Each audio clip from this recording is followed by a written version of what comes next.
In prehajamo na 12. točko. Predlog odloka o proračunu občine Kamnik za leto 2018 v prvi obravnavi. Predlog odloka je objavljen v gradivu številka 17/2.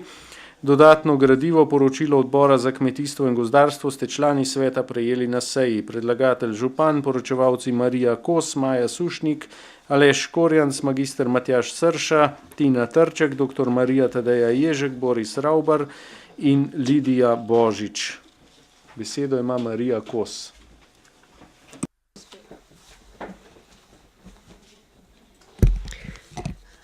Še enkrat hvala za besedo. Na podobnih podlagah kot za leto 2017 je pripravljen tudi predlog proračuna občine Kamnik za leto 2018.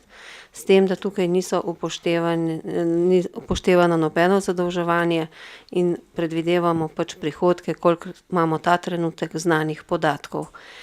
Predlog proračuna je za leto 2018 v višini 23.529.981, kar je tudi razvidno iz samega grafikona. Lahko vidite, da je proračun bistveno manjši kot v letu 2016 in 2017, kjer se čuti vpliv kohezijske politike.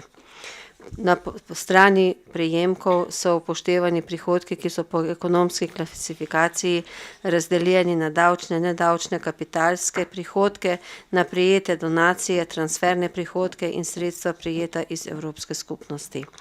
Glavnino prihodkov predstavljajo davčni prihodki, sicer 77,05%.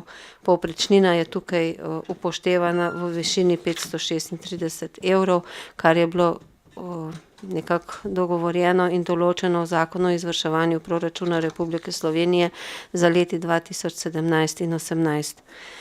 Kot je povedal že prej gospod Tonina, se zdaj pripravlja nov pravilnik, na podlagi katerega bi se pripravila nova programska klasifikacija in kateri programi so za občine obvezni in na podlagi tega bo potem ministrstvo verjetno zbiralo potem tudi podatke po občinah. Tako da tukaj bo še veliko dela s strani občin potrebno vložiti, da bomo prišli do realnih podatkov, kaj je zakonsko predpisano in verjetno bomo tako tudi dokazali, da je več stroškov kot ministrstvo ta trenutek občinam prizna. Potem so nedavčni prihodki v višini 2.724.000 evrov.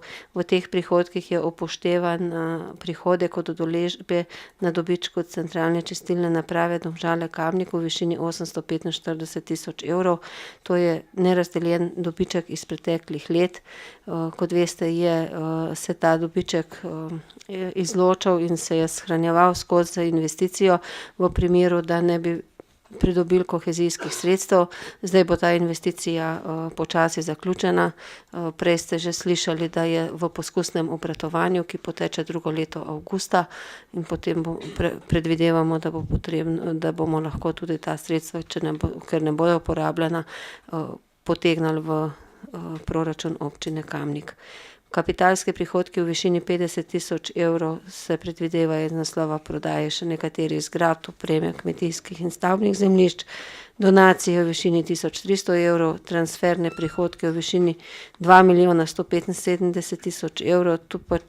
Tu smo predvideli tiste prihodke še iz naslova kohezijskega sklada, za katere predvidevamo, da jih bomo črpali v letu 2018 in prejeta sredstva iz Evropske unije v višini 210.000 evrov za projekte razvojne iz naslova tega razvoja Interrega, Lasa in projektov Dinalp Natura. Na strani odhodkov, odhodke delimo glede na ekonomsko klasifikacijo, kot sem vam tukaj prikazala, tekoče odhodke, tekoče transfere, investicijske odhodke in investicijske transfere. Glavnino odhodkov predstavljajo tekoči transferi in sicer 47%, tekoči odhodki 27% in investicijski odhodki 21%. Glede na programsko klasifikacijo imate razdeljen proračun na strani gradiva 161, kjer so prikazani vsi odhodki občine Kamnik in krajevnih skupnosti po posameznih finančnih načrtih. Na strani 162 pa imate potem predstavljene odhodke proračuna občine Kamnik po posameznih področjih proračunske porabe. Na strani, glede na proračunske uporabnike, pa odhodke delimo na uporabnike, ki porabljajo ta sredstva, in sicer na župana 153 tisoč evrov, občinski svet 311 tisoč, se povečuje glede na leto 2017, glede volitev, nadzorni odbor 12 tisoč evrov, urad župana 2 milijona 772, oddelek za premoženjsko pravne in splošne zadeve 655 tisoč, oddelek za gospodarske dejavnosti, gospodarske javne službe in finance 7 milijonov 355 tisoč, oddelek za družbene dejavnosti 10 milijonov 329 tisoč 651, oddelek za urejanje prostora 763 tisoč in oddelek za razvoj in investicije 242 tisoč. Kot verjetno lahko vidite, največ sredstev gre za oddelek za družbene dejavnosti, kjer je tudi največ zakonsko predpisanih obveznosti, katere mora občina pokriti, naslednje pa je potem oddelek za gospodarske dejavnosti. Hvala lepa. Hvala, odpiram razpravo, delovna telesa, svetniške skupine, svetnice, svetniki. Zaključujem besedo ima Jože Korošec, pravočasno. Končno mi je uspelo. Ja, še enkrat lep pozdrav. Zdaj, prej sem pol hotel še omeniti konkretno, jaz sem prej na splošno govoril. Mogoče demle Aleš dobro ve, kakšna je cesta res ta Bučkruško-Karavni, da se popravi na najbolj kritičnih delih. No, zdaj že par primerov bilo, ko je tudi se karter, se pravi pri avtomobilu zbal, ne, tako da ostali so taki na določenih mestih in bi predlagal tle sej, ne vem, 50 tisoč, 70 tisoč na najbolj tistih mestih, kjer je res najbolj kritično, no. Po drugo pa mogoče, da bi pa želel, no, da pa se glede na to, da gre za dvoletni proračun, no, pa če se mogoče bi pričakoval enkrat povabilo na župana oziroma koalicije, da pa mogoče rečemo kakšno besedo. Hvala.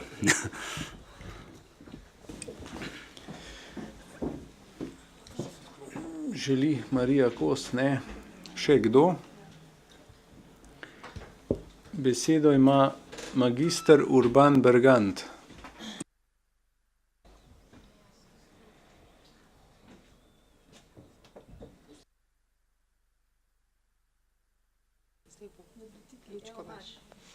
Evo, jaz bi dal tudi eno krajšo zapasko.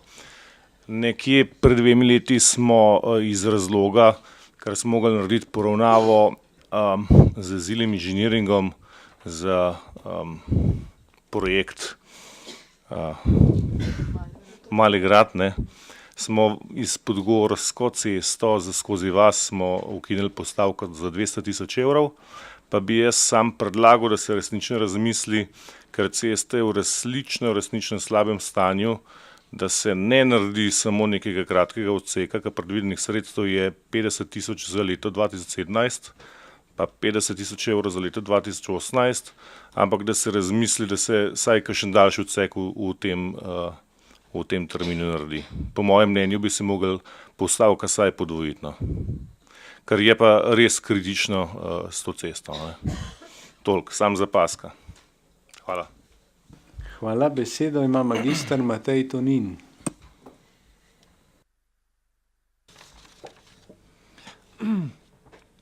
Če primerjate po številkah proračuna 2017 pa 2018, mislim, da se vidi, da gre za neko logično nadaljevanje tistega, kar bo prihodnje leto zastavljeno, da se bo tudi v letu 2018 nadaljevalo, seveda z nekoliko manj evropskimi sredstvi. In tukaj velja še enkrat poudariti, da smo resnično imeli prave ljudi na pravih mestih, da smo ta sredstva evropska dobili, ker poglejte to današnjo žalost, da je že od leta 2014 preteklo že skoraj 3 leta, ko še vedno nismo počrpali niti evra iz prihodne oziroma iz obstoječe finančne perspektive. Mislim, da smo med državami članicami Evropske unije na zadnjih 5 mestih po številu ali pa po izčrpanih sredstvih, mi smo dejansko na čisti ničli. In tudi če ena izmed stvari, ki se ves čas v tem času podarja, je, da tudi operativni načrti, ki so bili zastavljeni, ki dajo večjo težo mehkim projektom, namesto tem infrastrukturnim so bili zgrešeni. In župani po Sloveniji na te stvari opozarjajo. Nas vlada prepričuje, da operativnih načrtov ni možno spremeniti, kar pomeni, da enostavno bo šlo precej denarja za razne mehke projekte, medtem ko bo pa še vedno večji del potrebnih infrastrukturnih projektov ne bo ostal zgrajen. In se mi zdi, da kljub vsemu so slovenske občine, pa tudi če štejete zraven občino Kamnik, predvsem občine, ki še vedno potrebujejo največ sredstev vlagati v razvoj infrastrukture, da to je še vedno tisto ključno, kar potrebujemo. Torej, moj poudarek je samo želel biti, da očitno bomo ta mandat 2018 se lahko celo zgodi, preživeli mi kot občinski svetniki in tudi na državni ravni, da niti še 2018 ne bo počrpanega nobenega evropskega denarja. Tako da, če ga ne bi tega dobili, potem bi se nam zelo slabo pisali in bi bili v kar precejšnjih velikih težavah. Pa še eno stvar bi rekel, malo za hec, malo za res, če bi se kaj nenavadnega zgodilo z meščansko korporacijo in da bi jim morali dati tole stavbo. Jaz mislim, da imamo zdaj lepe nadomestne prostore, ker bi se občina lahko super, bom rekel, tako magistrat uredila tam na gor v Mekinjskem samostanu. Sam pa bo Jože še težji prišel, tam je ograja. Zaprt, pa kamera. Besedo ima Brane Golubović. Hvala lepa. Jaz verjamem, da bi bil Mekinjski samostan zanimiva zgodba, verjamem pa tudi, da bo komisija, ki je bila ustanovljena, čeprav razumem za vsebino v Mekinjskem samostanu, tudi to vsebino pripravila in bo nova občinska stavba v Mekinjskem samostanu ene vrste rezerva. V bistvu bo pa ta program, ki ga pripravljate. Zdaj, proračun 2018 je, kot je Matej rekel, nadaljevanje proračuna 2017 in ima veliko neznank, kot je rekla vodja ali pa naš financ minister, ravno zaradi povprečnine in pa novega izračuna, zato je težko načrtovati.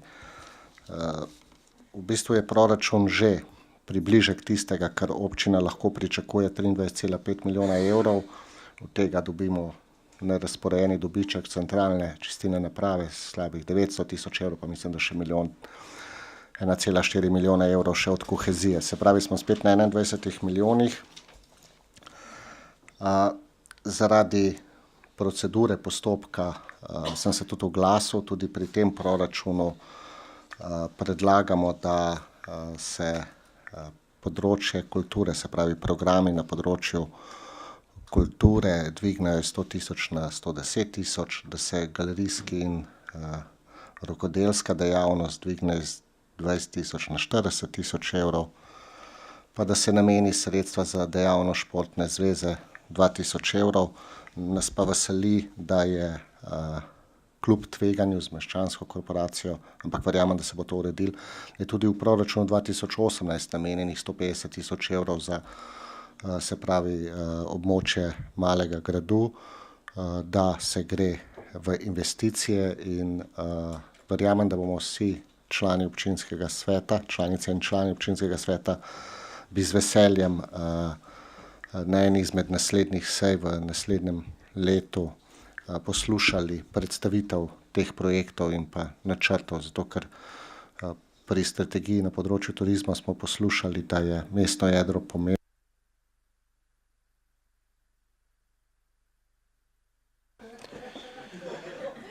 Hvala lepa.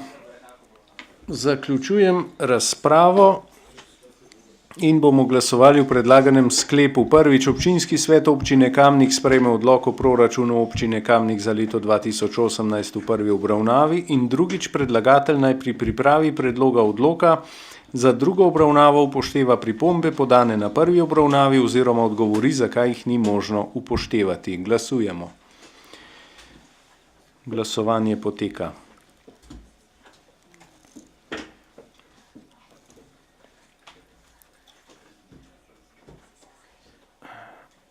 Glasovalo je 27 svetnikov, proti nihče, za 27, torej ta predlog sprejet in točka zaključena.